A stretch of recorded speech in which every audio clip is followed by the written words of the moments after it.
وإذا طلقتم النساء فبلغن أجلهن فلا تعضلوهن أن ينكحن أزواجهن إذا تراضوا بينهم بالمعروف، ذلك يوعظ به من كان منكم يؤمن بالله واليوم الآخر، ذلكم أزكى لكم وأطهر، والله يعلم وأنتم لا تعلمون. والوالدات يرضعن أولادهن حولين كاملين لمن أراد أن يتم الرضاعة، وعلى المولود له رزقهن وكسوتهن بالمعروف،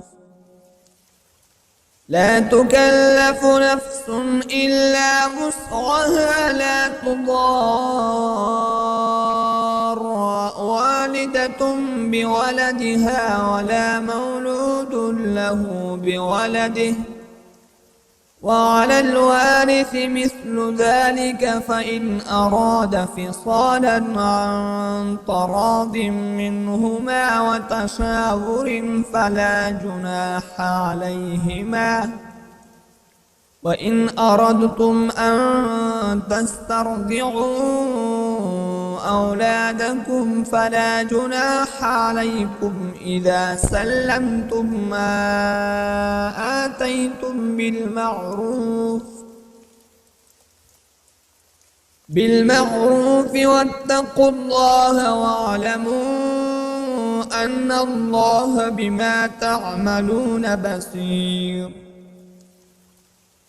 والذين يتوفون منكم ويذرون أزواجا يتربصن بأنفسهن 4 أشهر وعشرا، فإذا بلغن أجلهن فلا جناح عليكم فيما فعلن في أنفسهن بالمعروف، والله بما تعملون خبير. ولا جناح عليكم فيما عرضتم به من خطبة النساء أو أكننتم في أنفسكم، علم الله أنكم ستذكرونهن ولكن لا تواعدوهن سرا إلا أن تقولوا قولا معروفا، ولا تعزموا عقدة النكاح حتى يبلغ الكتاب أجله، واعلموا أن الله يعلم ما في أنفسكم فاحذروه، واعلموا أن الله غفور حليم.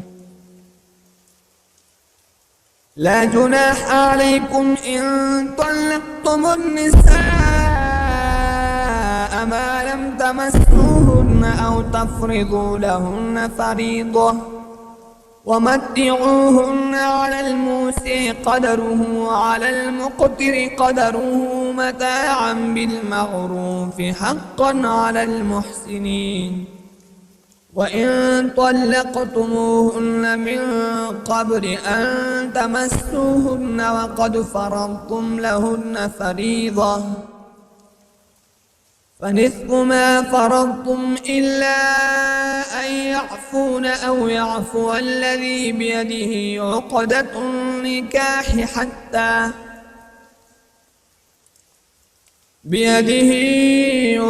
النكاح وأن تغفوا أقرب للتقوى، ولا تنسوا الفضل بينكم إن الله بما تعملون بصير.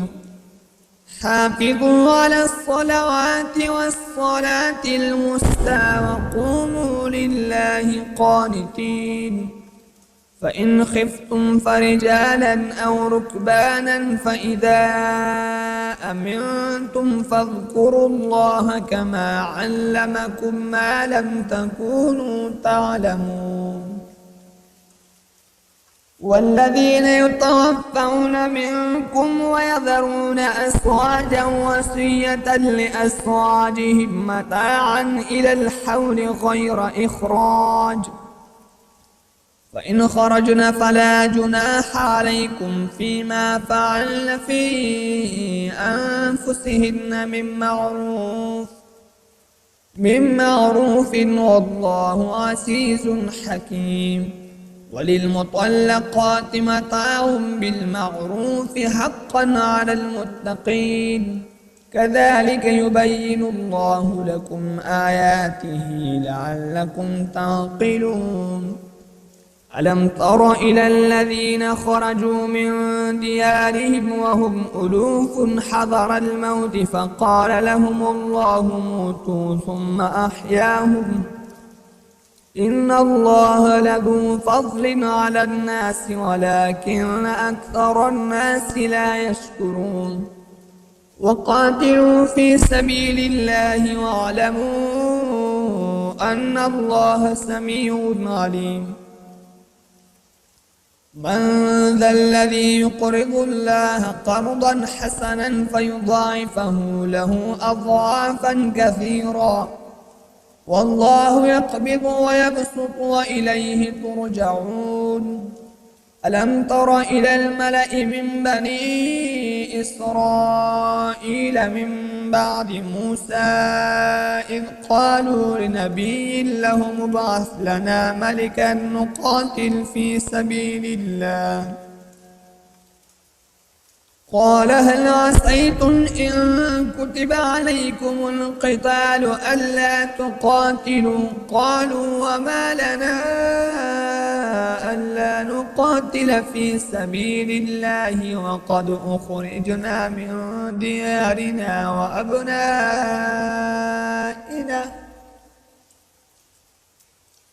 فلما كتب عليهم القتال تولوا إلا قليلا منهم والله عليم بالظالمين.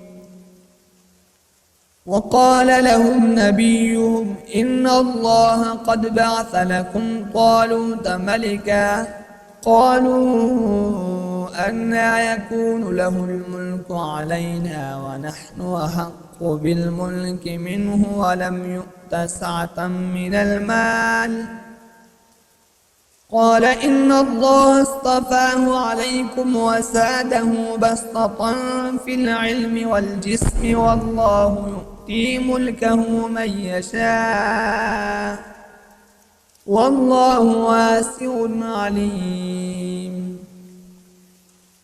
وقال لهم نبيهم إن آية ملكه أن يأتيكم التابوت فيه سكينة من ربكم وبقية مما ترك آل موسى وآل هارون تحمله الملائكة